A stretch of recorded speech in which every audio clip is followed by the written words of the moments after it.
You're listening to Go with Jamarlin Martin. We have a go hard or go home approach as we talk to the leading tech leaders, politicians, and influencers. Let's go. Today we have Ryan Wilson, the co-founder of The Gathering Spot in ATL. Welcome to the show. Thank you. Glad to be here. All right, we're going to dive right into something that's been really active in the community on Twitter in terms of Kamala Harris announcing her run for president of the United States. And one engineer at Google I know, she mentioned that she thought that this could ignite a civil war in the black community in terms of tensions and emotions are so high over the candidacy of Kamala Harris. Does that sound extreme? Yeah, in terms of kind of some of the divisions in the community, because it touches on race and gender, and it's just a very emotional. At least from my perspective, I agree. This is a very emotional topic right now. Yeah, I don't see it as a civil war that's about to come. I think that what Senator Harris best represents is that, or the challenge maybe that her candidacy is going to pose is that she was a prosecutor, right, and has been a prosecutor at the highest level of her state, right, and so there are a number of cases that she's participated in over time that I think people are going to draw issue with. And I think that's part of what you see right now is that the immediate reaction is about people being concerned about, her opinion about, several death penalty cases and drug-related cases and where she's had to advocate on behalf of the state. Do I think that goes to a civil war? I don't. I think that we're going to have an informed discussion about if she's the right person to represent the community, and then, ultimately the nation. See, I don't think it's just about her record on criminal justice reform. Actually, hey, she made some mistakes. She's being forced into taking certain positions. Some people get hurt. I could come closer to buying into the candidacy of Kamala Harris if that was the only issue. Is just, to me, there's a promiscuous amount of issues, that kind of lead up to, hey, when the lobbyists and kind of, big relationships, when they're in those rooms, when no one is looking, what type of decision is that political leader, is that president, is that senator going to make when no one's looking and that pressure is on the line? And, of course, in the Iraq War, you had Obama, Elizabeth Warren, Bernie Sanders voting against the Iraq War, meaning that the pressure was on, everyone's rushing, go to war, and you had Biden voting for the war. You had Hillary Clinton voting for the war.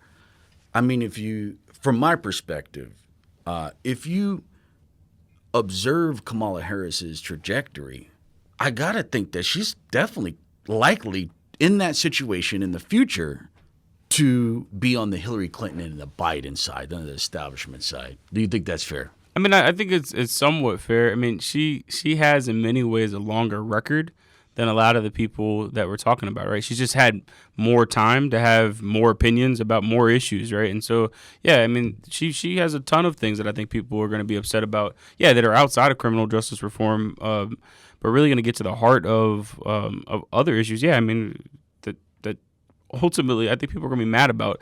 I don't dismiss it, though. I think that the time that we're living in, what's going for her is that, she's a woman of color. That's going to be shattering a couple of different barriers. One in seeking the highest office in our land as a woman, and the second person in history that would be a person of color. And so, those two things I think are compelling, especially in the era of Donald Trump. That contrast to him, I think, is powerful. I get we shatter barriers, but would you vote for a candidate if you thought that, hey, this is the type of candidate that's going to go and take over Venezuela, or vote to go into Iraq for war, or go to war with Iran?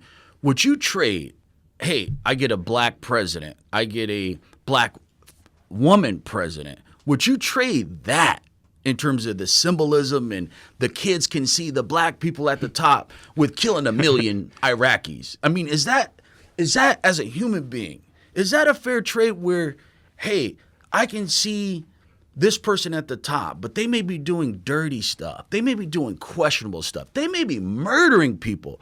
But if they're black or if they're a black woman, hey, that's going to give the people this extra kick. And hey, who cares if all this other crazy stuff is done by this leader? Yeah, man, I'm with you, but I think that, I mean, the problem with our country in general, right, is that you can really look at any leader and have those same sort of issues. No matter Republican, Democrat, it doesn't really matter. I mean, at the end of the day, the United States, for its history, has participated in actions that I don't agree with, right? And so I can't say that it's so much as a trade, but I mean, that's what it sounds like, because it sounds like people are saying that Kamala Harris, there is an emotional attachment. She's going to break down barriers for sure, and we want that.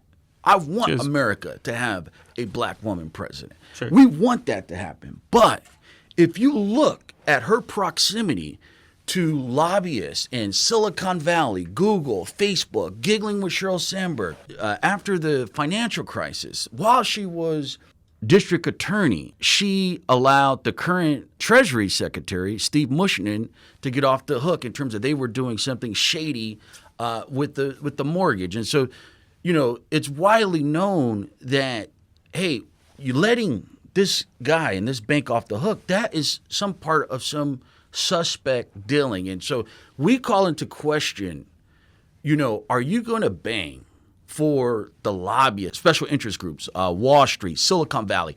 When you get in the office, are you going to be banging for them? Or are you going to be banging for us? Yeah, I mean, I think that that's a fair question, and I think it's a question that has to be asked of all the candidates, right? This is, I guess, call me a pessimist, right? But if you look at most of the candidates that are in the race, all the things that you just raised are certainly in play with them too. I mean, the unfortunate part about our political system right now is that to get elected, it takes a lot of money, and it takes, in many ways, having relationships or interactions with businesses that many of us, I mean, some way, shape, or form, say that we don't like. But I try not to be, when I'm looking at any particular candidate, to be a person that, you know, solely focuses on some of their negative attributes, when those negative attributes a lot of times are the same negative attributes that most of the candidates in the field have. I mean, So essentially what we're saying is, look, the black candidate who's very close to lobbyists and special interest groups, they needed the money, you know, they have all these negatives, but because they're black or a woman, that, hey, we need to cut them some slack and allow them to be, you know, a little dirty or a lot dirty. It's not cutting them any slack. It's realizing it's using the same rubric, right? So the same rubric that we use with Senator Harris, we have to use with Senator Biden and all of the other folks that you've listed that are allegedly getting into this race. We've got to hold all of them to the same standard. And a lot of times, what we don't do, we circle in on. I actually think it's a problem. We circle in on one candidate in particular, try to point out all the different ways that we don't find them authentic. Where, I mean, their peers in many ways, if using the same rubric, are not engaging in politics any differently. Okay, so Kamala Harris says the issue of Palestine, our Palestinian brothers and sisters. She. Like Hillary Clinton, similarly, yeah. Hillary Clinton very similar platforms. If you look at what Senator Harris and what Hillary Clinton, the platforms are not that different. Oh, it goes deeper than that. Kamala Harris had a secret meeting that she wanted off the record with the lobby group for Israel, for American Jews. So she wanted it off the record, and so the people, when these candidates go in front of these lobbyists, and the politician says, no, what I'm going to tell you, this cannot get out. This is special stuff, right? Okay. Hillary Clinton, of course, it came out, she didn't want to release the transcripts when she was talking to Wall Street bankers at Goldman Sachs, okay? So, hey, you don't want to release the transcripts. The media's pressing you to, hey, we want to know what you're telling these Wall Street bankers because you got a high position. We want to know. She said, no, I'm not going to release them. So they hacked, and they ended up getting information about that speech there's questionable statements from Kamala Harris where she says that the Palestinian issue is not a political issue. She's writing on one side no matter what. Essentially, she has pretty much positioned herself for this. And, of course, the Democratic Party, they're not necessarily, I believe, going towards a pro-Palestinian position. They're more going – the left is going more to a neutral stance that we're not always automatically for one side. If you go kill 50 Palestinian kids, we're coming to the position where, yes, we're going to criticize that. It's not like we're always going to defend one side no matter what. And so I think the Palestinian issue is a proxy for other things, meaning that is that politician going to step out the box and do what's right? Yeah, I mean, I think the thing about politics is that it's about what the alternative is, right? And so I don't think that there's any candidate that we're going to find in any race, right, that is the perfect candidate by any stretch, right? I mean, I haven't found one to date in any election that I voted in, all the way through local elections, right? And so the contrast to me is really about, and this is the problem with progressive politics in general. We have a terrible time. We fight with one another so badly that a lot of times we lose focus on the actual issue. The thing that we should be paying the most attention to is our current president and his administration, right? I mean, I disagree with that. I think we're in terrible times right now. Yeah, I think it's a privileged position, particularly people with pockets, people with the wallet, to say that Black America, we need to be focused on Mueller. We need to be focused on Trump and how that's going to be resolved. And we just need to play it safe and go to the center, meaning that our brothers and sisters in Watts, in Harlem, in Chicago, these political decisions, they impact a lot of lives. And most likely, if I believe the corporate Democrats get their way, based on the trends in the history, they're probably going to put a lot of troops back in war. So these decisions are really big. Now, I get the Mueller and Russia investigation, but there's still an opportunity that, hey, you got to get this stuff right. You got to really dive down and go beyond the optics. Yeah, no, I agree. I mean, I think the main problem with progressive politics, again, though, is that folks on the right are a lot better at framing arguments. They're a lot better at social movements. So what they do, I mean, if you read like books like Rules for Radicals, the right does a very good job of framing. They run as far right as they can, and they shift where center is. And that's the thing that we don't do as people on the left.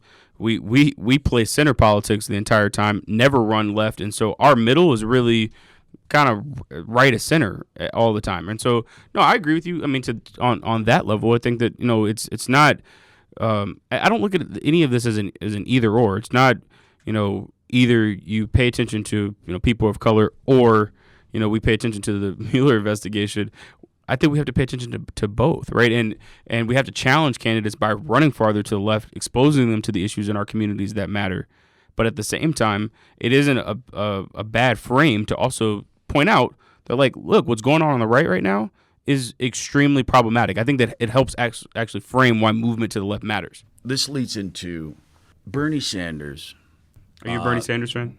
Not a fan, but I would look at each candidate's position and kind of see who's the closest that reflects my values and what I believe in. So Bernie Sanders, Elizabeth Warren, she recently said in her campaign platform that, look, I've seen it. This political game is rigged. It's rigged on both sides. Wall Street, the lobbyists, they have rigged the system. We need to remix the system where money, corporations and lobbyist special interest groups, they don't rig how the game works in a way where what you vote for and what you want, once that person gets into office, these elements, if you get into office, because the money is, of course, competing with the voters, but if we change the way money impacts our politics and influences our politics, a lot of these issues go so much faster. So I get it that, hey,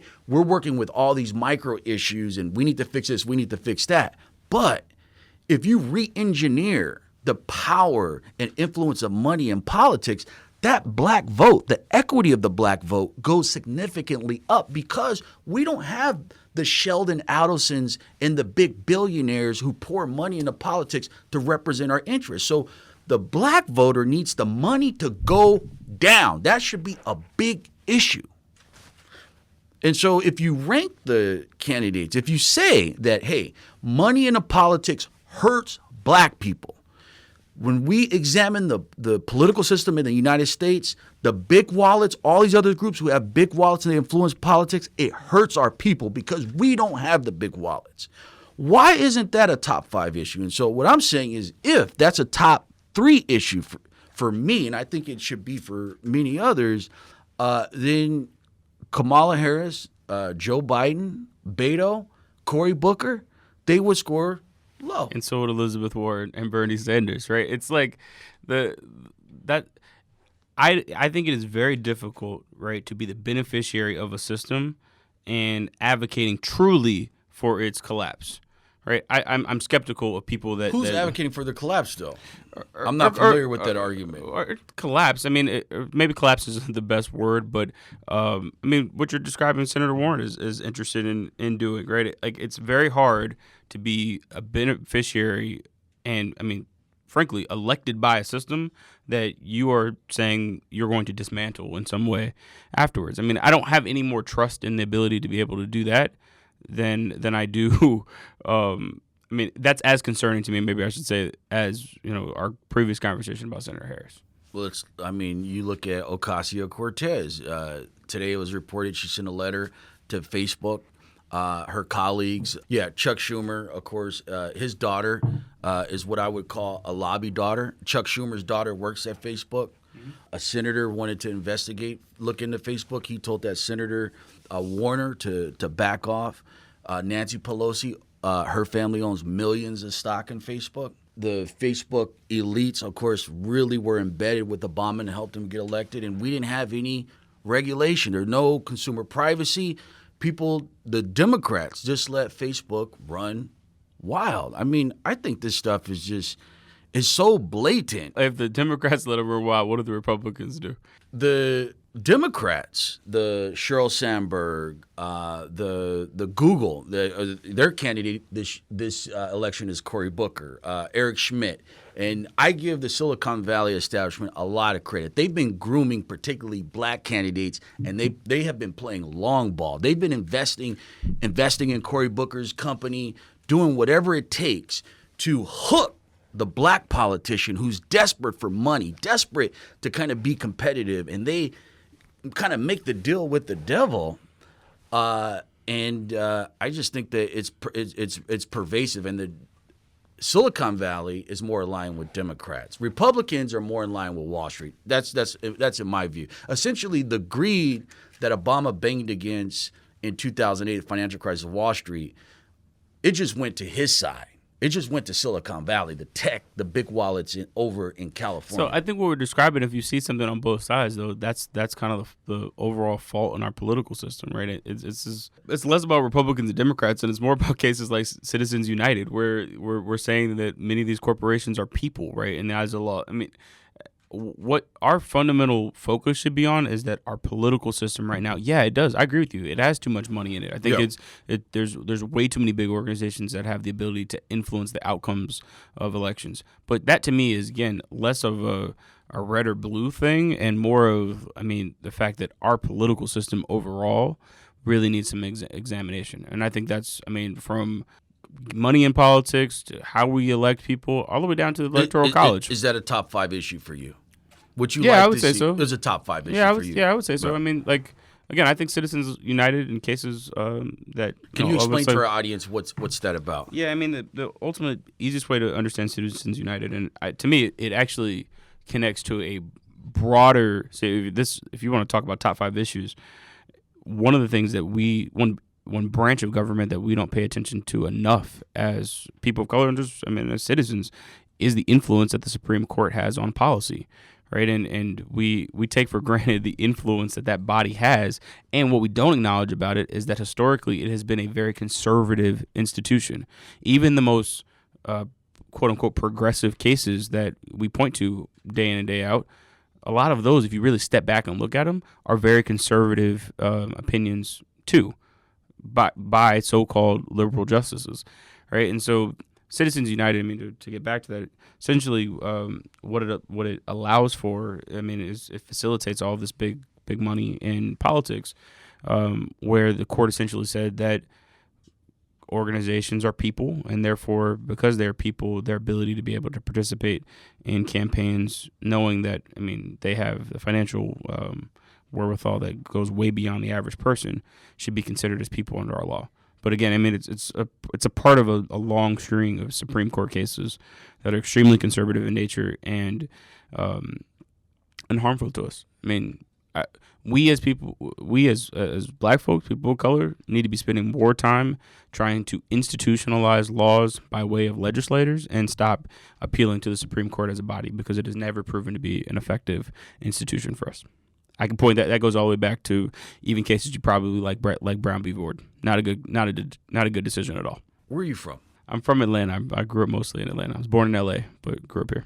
Okay. What age did you move to ATL? First time I moved when I was 6. We moved here right around the time of the Olympics, and then moved away again to North Carolina. Then I came back. What part of LA? Inglewood. Okay, cool. Very familiar with Inglewood. I'm from LA as well. Yeah, Inglewood is first stop. You're building some amazing things at ATL.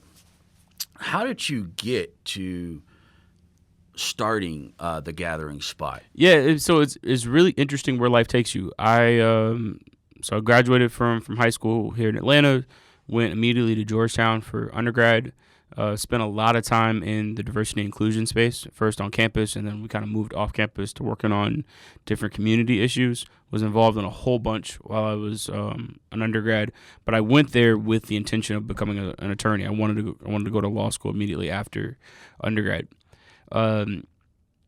Graduated, went straight to Georgetown Law School, and I quickly found out while I was there that I didn't want to be an attorney.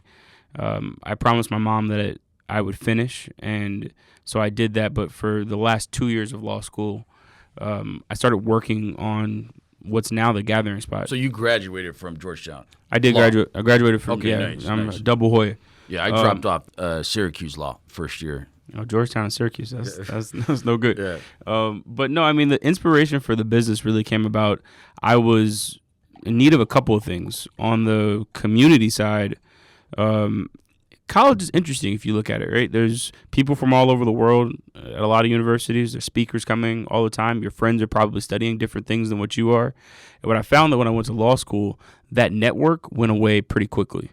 I was all of a sudden around basically just a bunch of lawyers, right? There weren't opportunities for me to engage with different types of people, and that community that I felt as an undergrad just was gone. And so the core of what we're doing here, I tell folks all the time, we're not in the space business. We're in the community business. You'll find a little bit of everybody. We host a ton of experiences and connect people through work, dining, and then through events. What was your pitch in terms of what the Gathering Spot does? Yeah, I mean, so at our core, the Gathering Spot's an invitation-only private club. What does that mean? So by way of space, we operate a full restaurant and bar. You have to be a member to dine here at the restaurant. It's open for breakfast, lunch, and dinner every day. We operate a co-working space. That's long workstations, private offices, really any work environment that you need. We keep that open 24 hours a day. And again, as a member of the club, you can use it. For our audience, if I'm an entrepreneur in Nashville and I'm stopping over in Atlanta for a couple days, can that person be a transient guest? So you can apply for membership and not live here in Atlanta, but we don't offer day passes. So to become a member of the club, you have to go through a process, right, that involves an interview. And ultimately, our team really is looking to maintain balance inside of the club. There's certain really important sub-communities that we formed here. And so, like, for example, a number that I'm really proud of is that 60% of the membership base are women. And to make sure that stays that way, we pay a lot of attention to making sure. Would you say that you're more Soho House than we were? I would say we're either one of them. Would you say you're in the middle or just totally new? We're in a whole different category, right? So the approach here is combines elements of what you'll see. I mean, there's a membership component.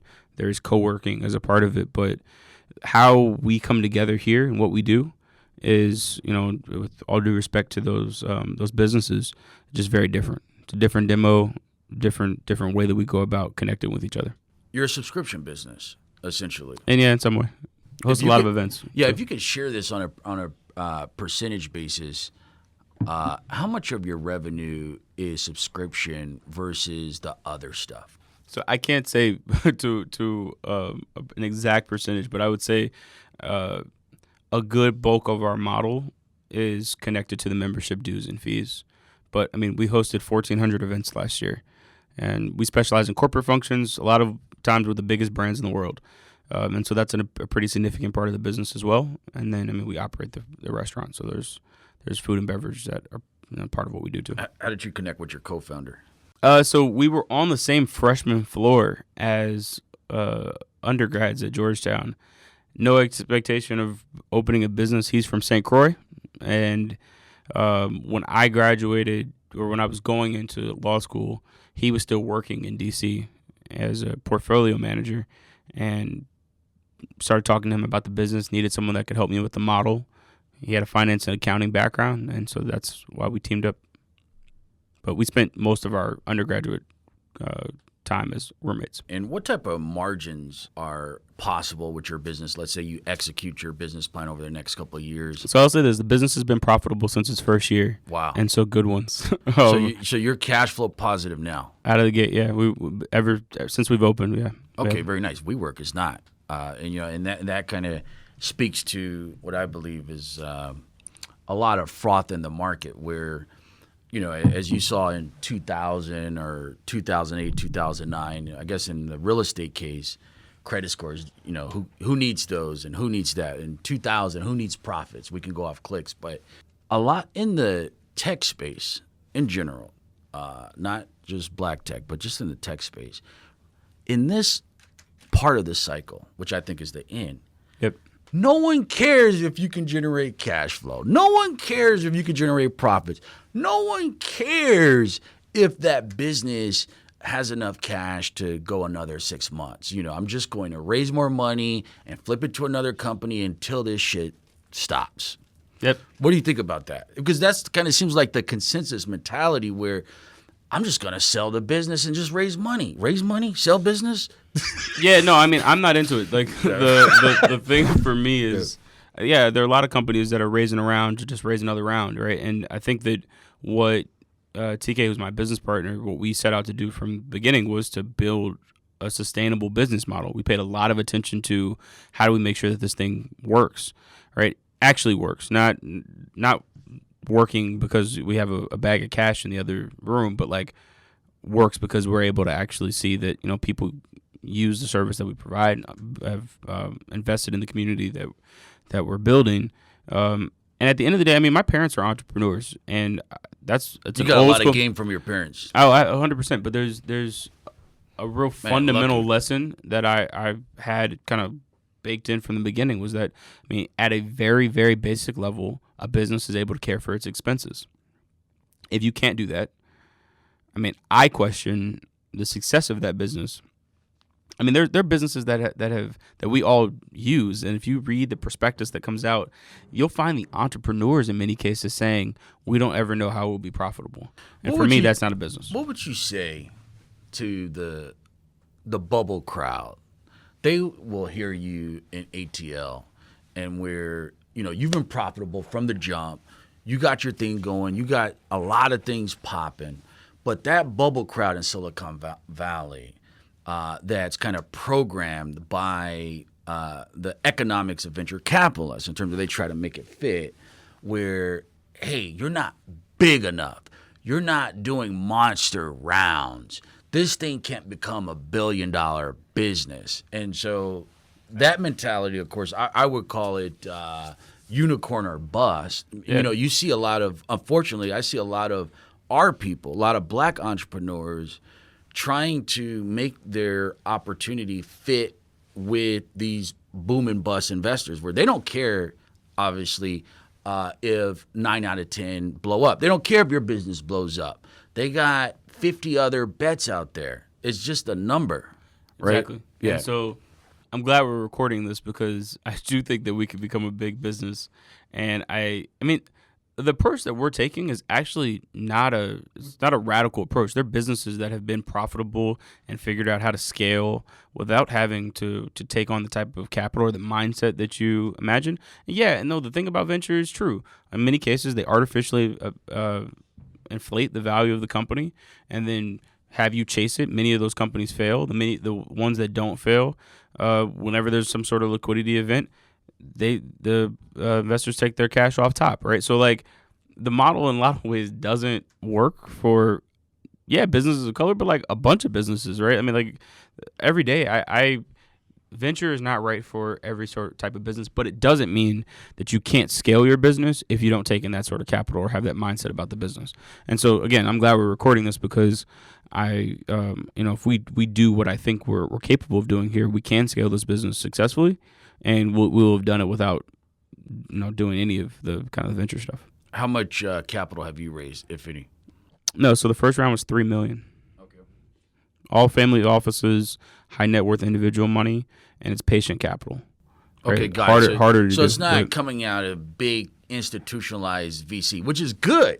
That's what I'm saying. Like this bubble crowd is like, I got this fancy name in my cap table. I got all this money. Yep.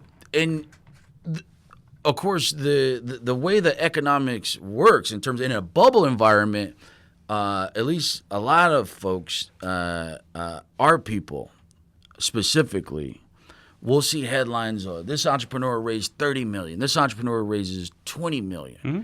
They don't understand when that business is sold and all those investors are in that cap table. If you're trying to create wealth, the number is not the headline on the PR strategy or the magazine.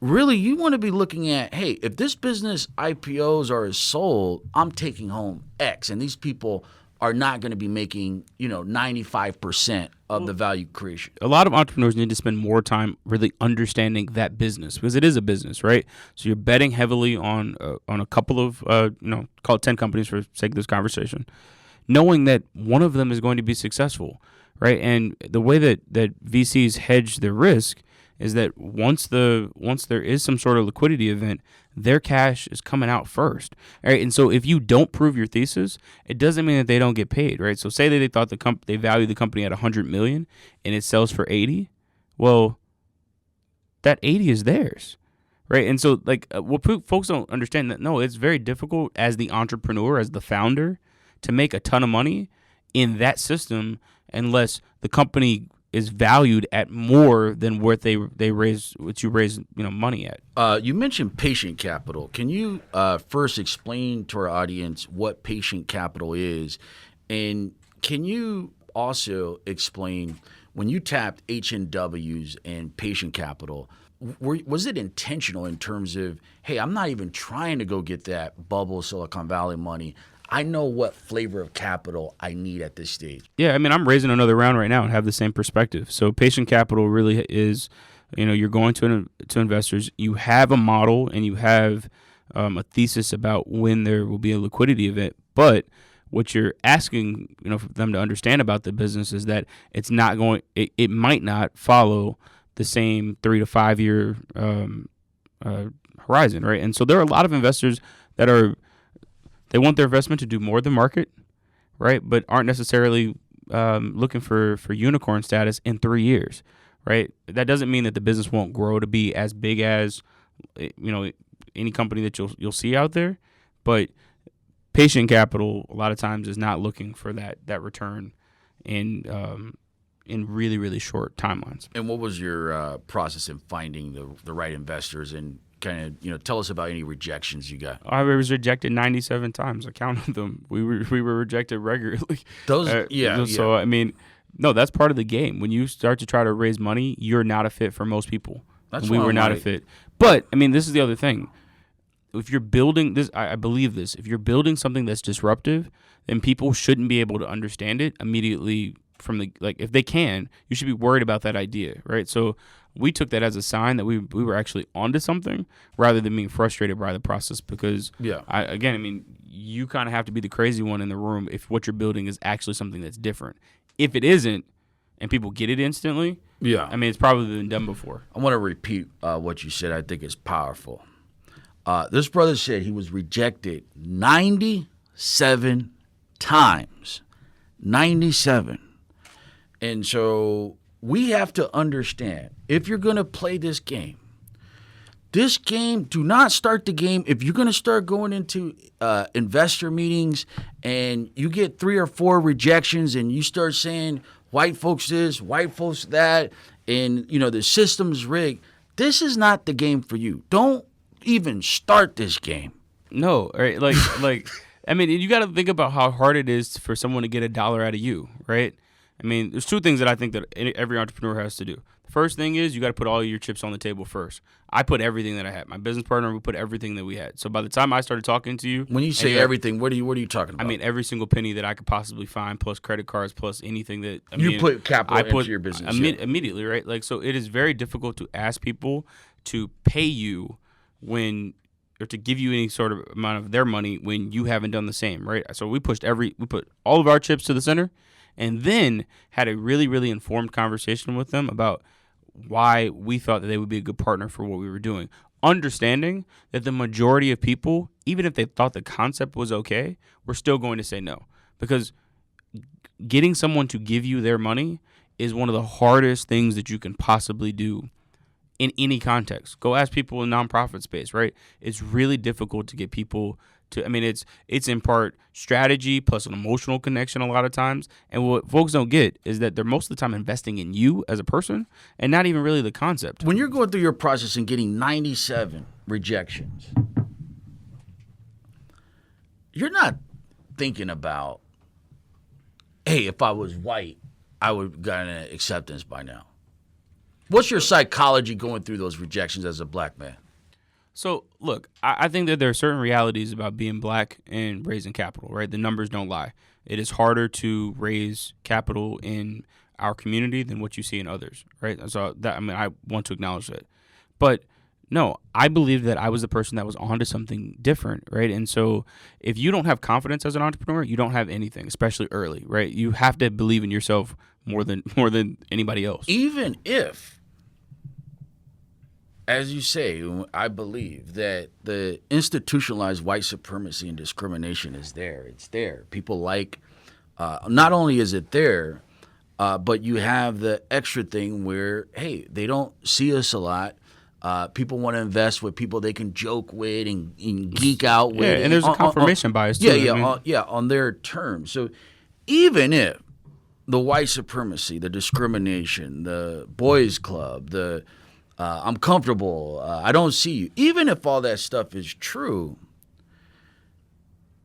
you are better off not dwelling on it. And let me just add another point. This is, I believe, speaks to the difference of a lot of our brothers and sisters who come from Jamaica and Nigeria, where, we've been oppressed in a way where there's a lot of baggage in terms of, the system is on us and the system is against us.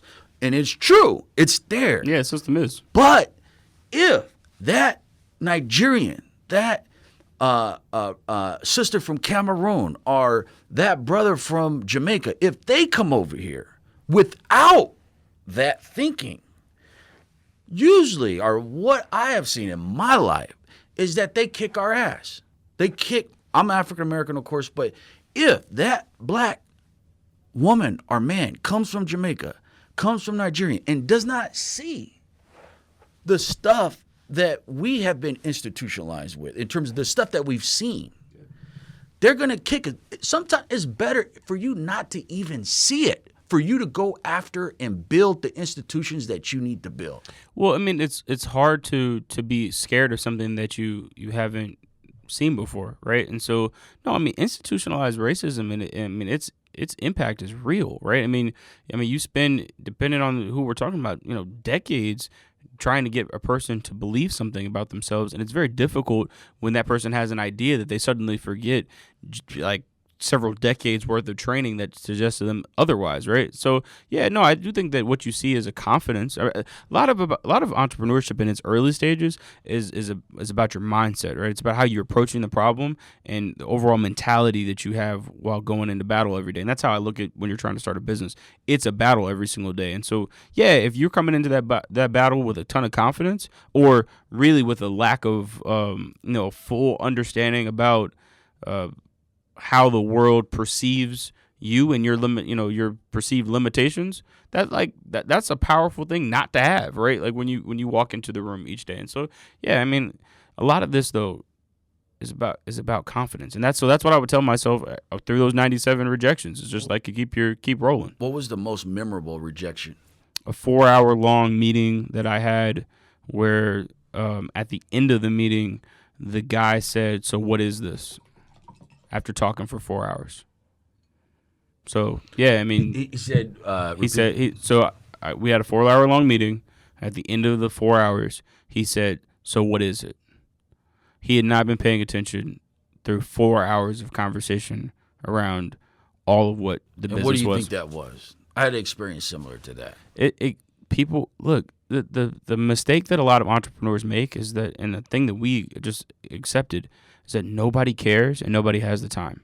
So even when they've agreed to have a meeting with you, they still don't care. You didn't take it kind of personal. It wasn't like a brother, like, hey. I mean, it was, right? Okay. It was like this was just. It was, but like, look, I mean, look at your own day, right? And imagine that there's this foreign person sitting there talking to you about this concept, right? And, you got other stuff going on. You've got a business and kids and, a job, and like you got other stuff happening, right? And so it's very, very difficult to push a person past one just connecting to what you're talking about, let alone getting them to actually cut a check for it, right? You got that's a hard road. Yeah, this brings up an experience I had where we were talking to investors, and the CEO of Demand Media, they changed their name now. I think their ticker symbol was DMD. So we're talking in New York in the office, and this guy comes like an hour and a half late, and I start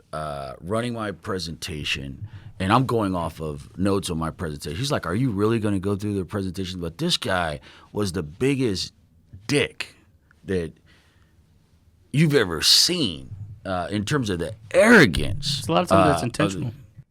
Like, I mean, a lot of potential investors, which you'll see if you're out in that game, their thesis is that they're investing in you, not in the business. And so I was in conversations where they were intentionally trying to rattle me. Like they were doing things specifically to see how I would react to them. And a lot of those times, like, those things were rude. And they were trying to figure out, I mean, because they're trying to figure out, like, hey, are you going to go like black men on me? The question is, it's like, so being an entrepreneur, there's pressure, and there's people that are going to rude. There's customers that are going to not. I mean, like, so what do you do in this? What do you do in this situation? So this testing, where they're trying to put pressure on you all the time. That you didn't take that as racial. It was just something like, hey, I'm taking it as other entrepreneurs get the same experience. No, so look, I took some of it as racial. I think that the degree to which I got it, I think even the degree to which they were willing to ask me questions, I thought were strange. Race was a part of it, but there's no doubting that when in trying to start a business as a person of color, it is really, really difficult to gain the attention and then specifically to get people to actually cut you a check. I mean, the main reason why that is that same way that institutional racism harms confidence when you get into the process, it also, builds preconceived notions about who it is that you're speaking to, right? And so let me play devil's advocate. Sure. The devil's advocate. Okay. So your people say you guys get rejected because of race, and in the black woman's case, race and gender. Yep. If you had to estimate, and I'm talking from the devil's perspective, if you had to estimate how many of those black entrepreneurs who say that this process, this investment pitch or whatever, I was a victim of racism. I pitched 3 times and I felt racism. What percentage of those cases do you feel the black entrepreneur has done the research and the homework in terms of how the game is played? Because obviously, Uncle Ray Ray are parents. Obviously, you're a unique case, but a lot of us come from homes where this process is not intuitive, right? It's not cultural. Where in other communities, it is cultural, and they're getting kind of family members and people in their network to help them and guide them through the process. But what percentage do you think, if you had to estimate, that when the black entrepreneur is up to like 5 rejections, they're adequately prepared in terms of the market rate, in terms of what's average in terms of entrepreneurs pitching, that, hey, these people do have the right homework. They do understand the game, that it may take 100 pitches. They do have all the, how to do a really tight presentation, that they are at market. So, I mean, I the reason why I can't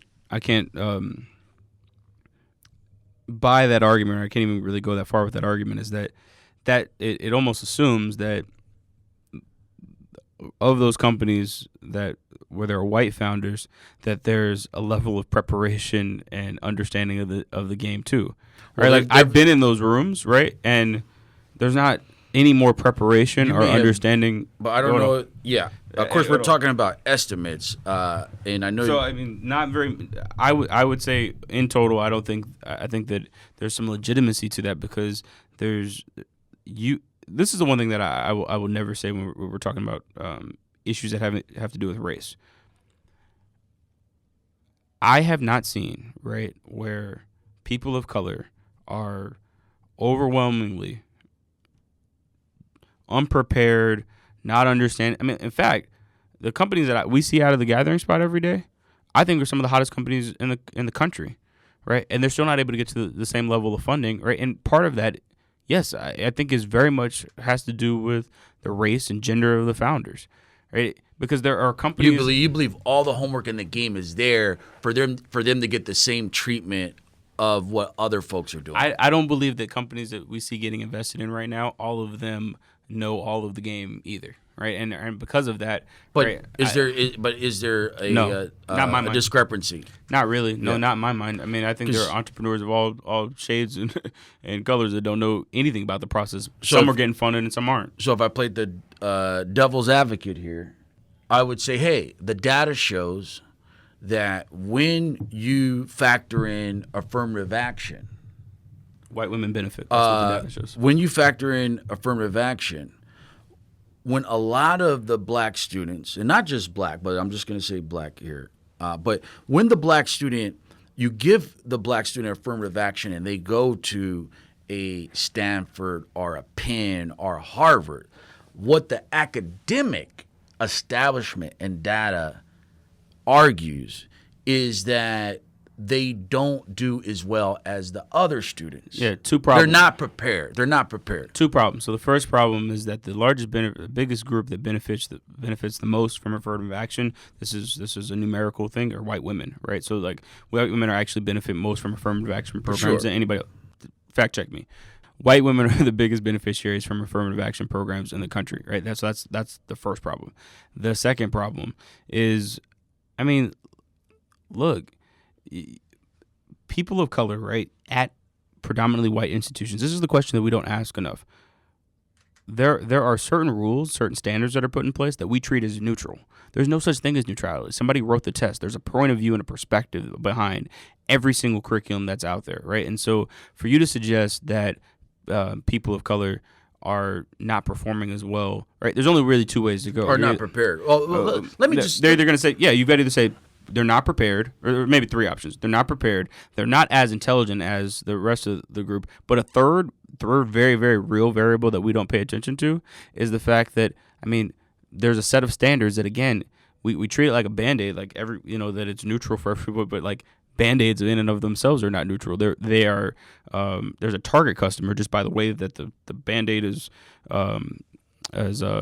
colored, right? That is for that. Well, maybe say in contrast, that is not for people of color, right? And so what is the difference in that context than what you see in universities, right? I don't believe that attending a Catholic institution in Washington, D.C. that's been around since 1789 that didn't allow people that look like me to go for the majority of its history. Even at this point, the majority of the time Georgetown has been there as an institution, people that look like me still could not attend. That rubric is all of a sudden neutral just because I show up on campus. Okay, so you're using a term that I want to talk about. You're Sure. saying people of color. And I know this is a popular term, and I may use it selectively or sometimes. But why should black people, where, hey, we came over here on slave ships. Hey, we fought on the front lines of the civil rights movement. These laws that were broken down in the United States, that's us. That we have led the charge for everybody, even the white woman. Yep. And we have not commensurately benefited from all our struggle and banging against America and the forces that are against freedom and justice equality. So we've been on the front lines. And so the problem I have, and it's not you, but I see a lot of folks, when we use terms like people of color and this, it's like we got a big rainbow where we're bringing everybody in terms of talking about some of these issues. But do you feel like the use, obviously you use it, but do you see a risk that, hey, when we're talking about our community issues, and that's in most cases our priority, a lot of us, that's our priority. Hey, I can't save everybody, and this is the community that I belong to and that I'm passionate about and that needs probably the most help, right? So you want to prioritize black folks, at least for a lot of folks. But do you see a political issue where we may be hurting ourselves if too many of us are out there not being specific, meaning that I'm going out to rescue the black woman folks. and the black man? Yeah, I mean, so Or this is who I'm talking to. Yeah, no, I mean, so for me, I mean, it's an interesting perspective. It's really an interchangeable term for me. I say people of color, I say black. I mean, African American, whatever. I mean, like, How is it interchangeable though? I mean, and when I'm using it, right? I mean, it doesn't.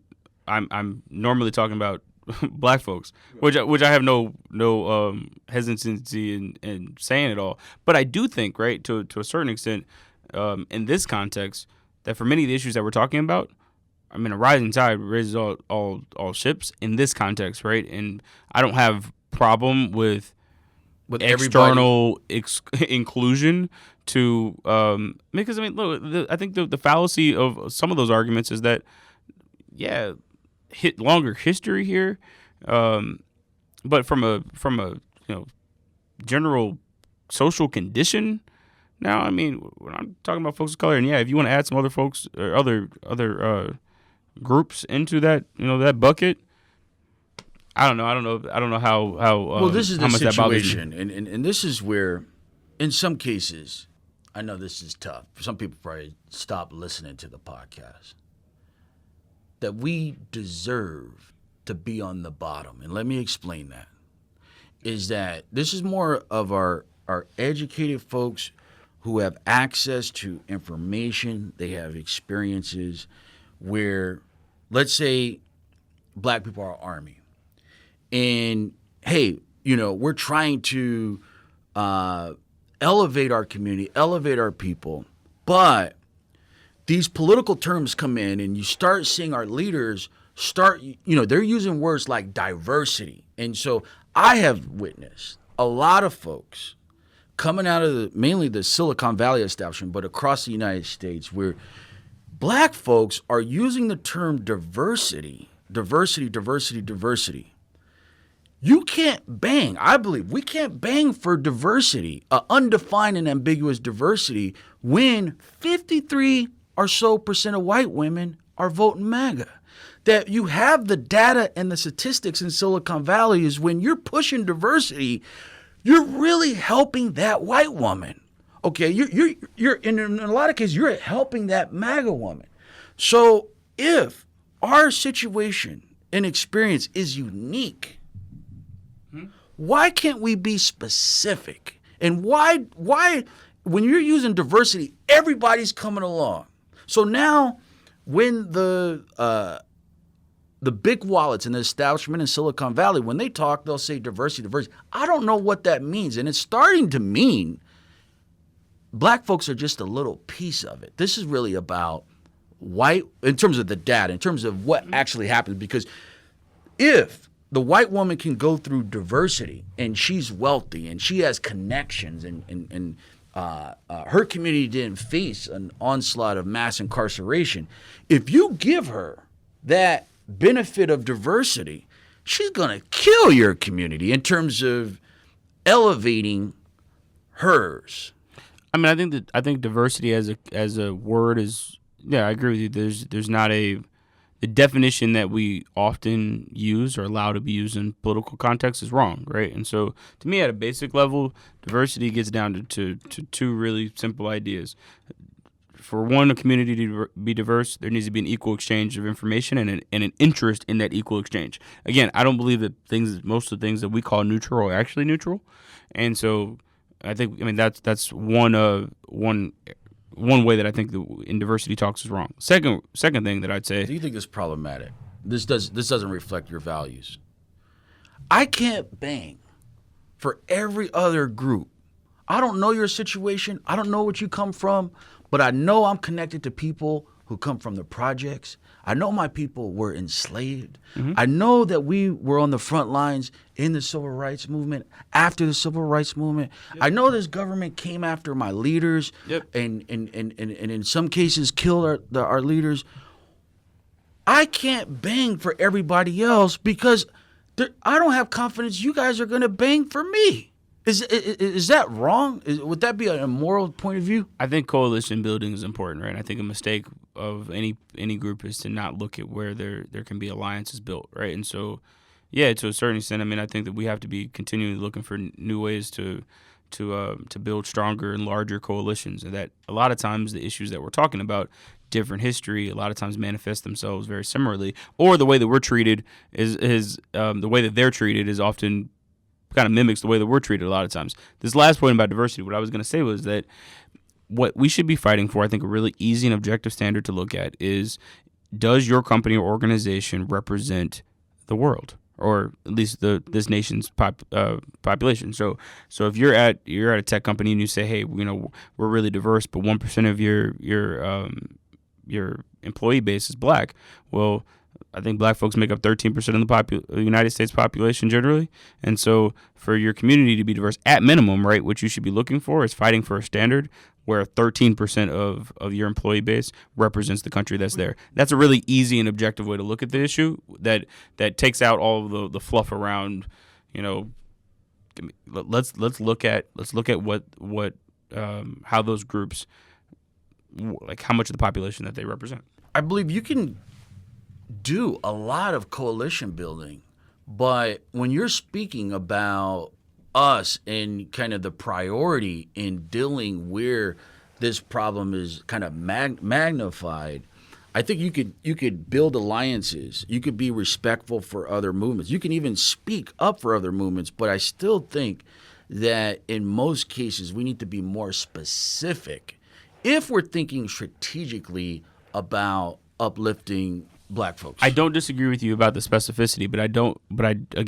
This is another one of those like either or situations for me. I think that you can be very specific about the needs and issues of your community, while also building a coalition with other groups that may be experiencing similar, although in some ways, other forms of discrimination that don't manifest themselves the way that it happens in your community. So no, I agree. I mean, saying that black folks are affected by this issue specifically in this way is never a bad way to frame an argument.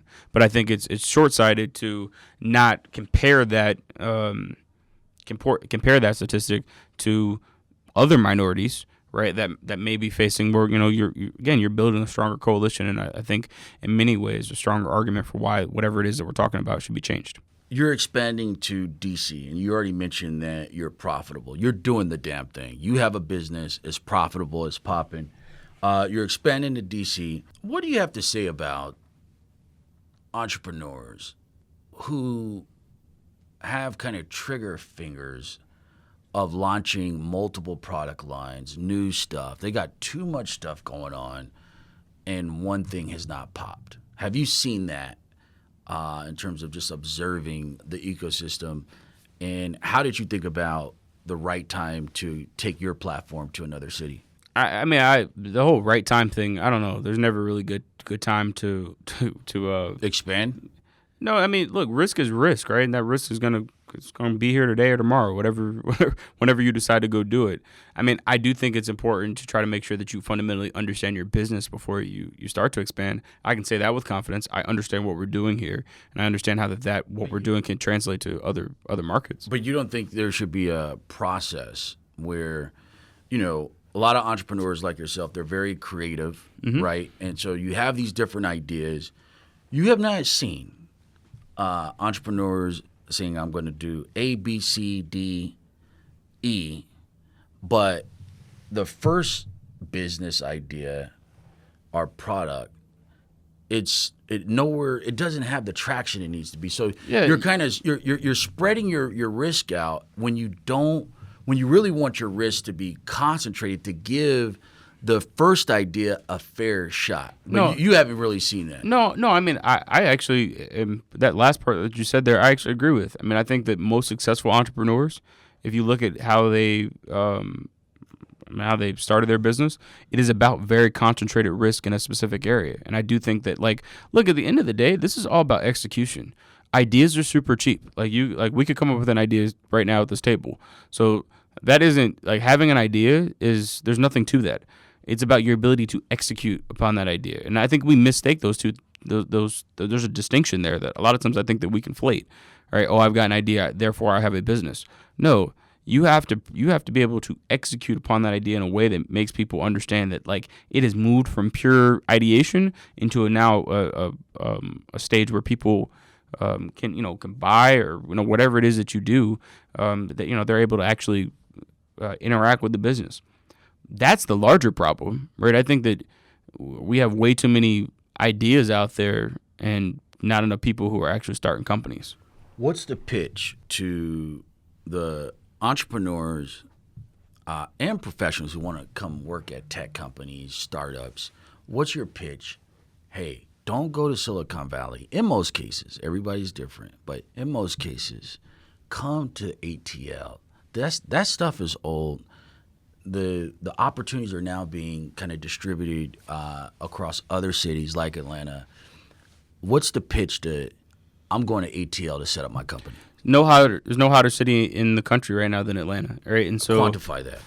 I mean, I'll look at it from an industry perspective, right? So you have legacy companies like Coca-Cola and Chick-fil-A and Home Depot, right, that have started here and expanded across the globe, right? Some of the larger businesses that you're going to find. You have a creative community. I mean, Atlanta doesn't get enough credit for how long it's been creating music that the world listens to. But I mean, you're in a cultural capital and in a capital where people are producing the music that the world listens to. Behind that now, most of the films that are being shot that we all watch are being filmed down here, right? So you have a thriving creative community. And then, as I said before, I think that we have some of the hottest startups that are in the country here.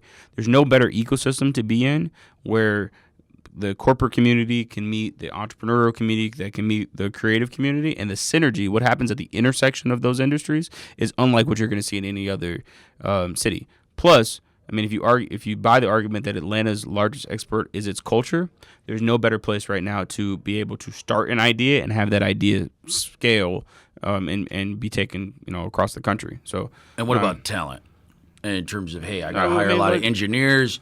What about talent? It also is a city that has more universities and top tier universities that are spitting out that type of talent than most places that you're going to find, right? I mean, right from where we're sitting right now, we are across the street from Georgia Tech, down the street from Morehouse, Spelman, and Clark, Emory's around the corner, right? And there's a host of universities that are just north of the city. Georgia State's around the corner too. I mean, so like from an education standpoint and people who are here, there's. I mean, I flip this question around a lot to people. What city can you go to where all those things are happening at the same time and there's money in that city? Right? Because there's actually an ability in this city now to raise money here. What do you got to say to that geek brother who says ATL is a joke because all the VCs are in Silicon Valley? If you want to be an actor, you want to get in Hollywood, you need to go to Hollywood. So if I'm going to do this thing, I'm going where all the money is. What do you got to say to that? There's an article that dropped in Inc. today that was talking about how and pointing out, profiling a number of companies that are down here, based here, right? And so I would just say to that person, without really much of a long argument, they're just wrong. They're companies that have been. I mean, one of the members of the club but here. But it's not wrong that there's more investment capital in Silicon Valley than here. Come on. Yeah, no. There's definitely, but I mean, it's just like what you see happening in the music industry, and I think what we saw in film. Yeah, I mean, if you want to get in early in a community that's changing, you come to Atlanta for that same problem. Historically, you would say, I mean, if you want to be an actor or if you want to become a producer, go to Hollywood. But now people are saying, move to Atlanta. Right, because we're shooting more in many cases than what they are out in Hollywood. Yeah, if that point of view is out there in terms of my hypothetical geek question, the right way to look at it is that, hey, if Silicon Valley, if everybody else, 9 out of 10 people think that they have to go to Silicon Valley, they may have more capital, but it's so crowded, it negates the opportunity out there.